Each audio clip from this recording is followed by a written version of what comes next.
Alison Thewliss.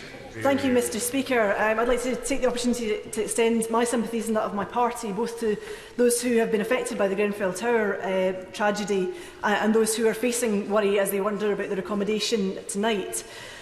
I'm very glad to see the proposal to give funds to local charities. That's indeed very welcome, but I would like to ask a few more questions on the statement, if possible. First of all, will there be funding from central government for mitigating measures and for alternative accommodation for local authorities who are facing expensive mitigation measures for this remedial work, which may take a significant time, and residents will need to be housed and perhaps compensated during that period? Will there be additional funding for the fire service, who were clearly not able to carry out the fire safety work, for example in the blocks that he mentions in Camden? Will the tenancy agreements for those being moved into temporary accommodation and more permanent accommodation be equivalent or better than the tenancy agreements they had in Grenfell Tower? It was clear from the response, and the Minister acknowledges this, that the official response was not good enough. And I make these points in the spirit of helpfulness and not in any way in a party political basis. That in Scotland, in Glasgow, we have a very well developed resilience strategy involving all local authority and bodies. Would he look to Glasgow and to Scotland to the examples of the resilience strategy and the way that that is implemented at a local government level?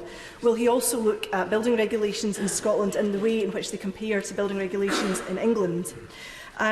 Is it possible to have Scottish representation on the advisory panel that he mentions, and to be able to share some of that experience and that difference of approach? And lastly, the Scottish Government has already established a short-term ministerial working group in building and fire safety. Will there be a means of reporting in from that to his inquiry also?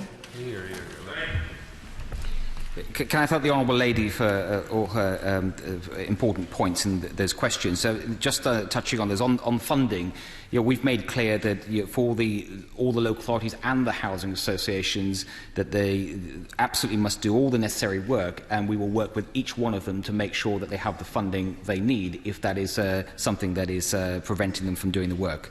On the tenancy agreements for the Grenfell Tower and Grenfell Walk residents, it will be the same terms or better terms, including despite whatever housing they actually eventually receive, both either temporary or the permanent housing. And in terms of Scotland, that was a very good point. I think that roughly Scotland has already identified around 500, just around 500 high-rise buildings with cladding, but none of them have ACM cladding. And I think that it certainly deserves a closer look at Scottish building regulations. And as we do a wider review, we should certainly take that into account.